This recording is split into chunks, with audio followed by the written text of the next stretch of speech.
It's time to discuss the importance of cybersecurity, a hot topic, of course, on the heels of TikTok. There was concerns about a breach or hack in the Treasury Department not that long ago, and so much more on the daily.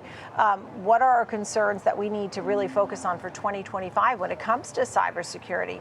Dr. Chris Pierson's with us, CEO at Black Cloak, and Mike Marcotte, founder, chairman, CEO at RTS.ID. Thank you both for being with us. Chris, I'll start with you.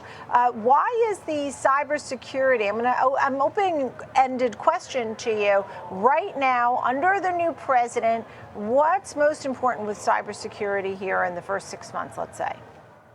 I think right out of the gate, what you're going to see is a whole host of actions that really try to protect our intellectual property, target China and China's hacking of the United States, federal systems.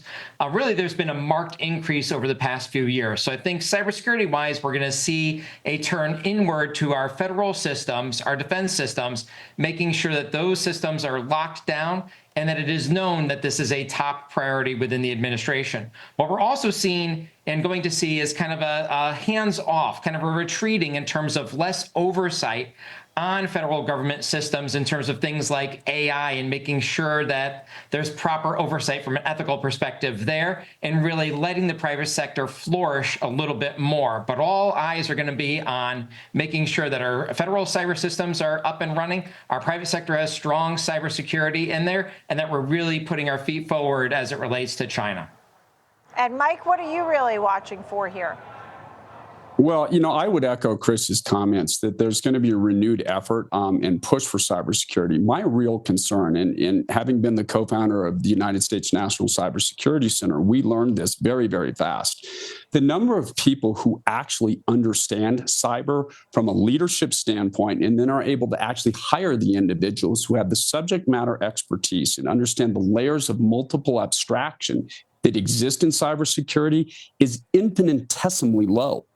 And so the lack of the recognition of that, even putting people into place currently, and we've seen over the last few years, and they may be very good, well-intended people, but they simply don't have the knowledge base that exists in a very, very small number to address some of these issues. Of course, this also pertains directly to TikTok as it looks to pivot to a joint venture and have some American oversight on it as well.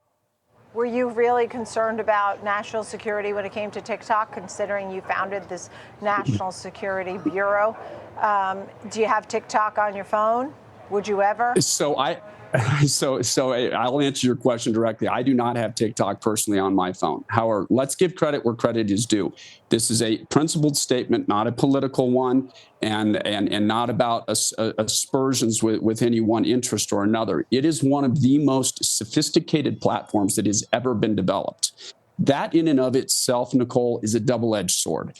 One, it is sophisticated in that its data analytics capabilities also enable thousands and thousands of Americans to build businesses around. That cannot be trivialized. So I'm very pleased to see that there may be a happy path to getting this issue resolved. Now, at the same time, Nicole, that same data analytics gathering can be used by a foreign state bad actor to use predictive analytics, what we're now calling AI, to determine the behavior of even our youth in a future state conflict. Once this issue is resolved, and I believe it will be resolved quickly, this goes back to the issue of cybersecurity. Finding the finite number of people who can actually get under the hood, Nicole, and determine how this system actually works, I'm telling you right now, you can count those on one hand. And Dr. Chris Pierson, what are your thoughts here? I mean, the national security implications have been certainly has made the case for that, but we could see other beneficiaries like Meta and so on. What are your thoughts? What do you foresee happening? I mean, look, over the past few years, really over the past 5 years, both in the Trump presidency, we saw an executive order signed banning TikTok within 45 days, then 90 days if it didn't divest. We saw the same action happen within the Biden administration and bipartisan ownership of this in terms of preventing foreign adversary-controlled applications from kind of sucking up the information, the whereabouts, the name, the face, the likeness of our individuals, of the 170 million Americans that are here in the US that are using TikTok.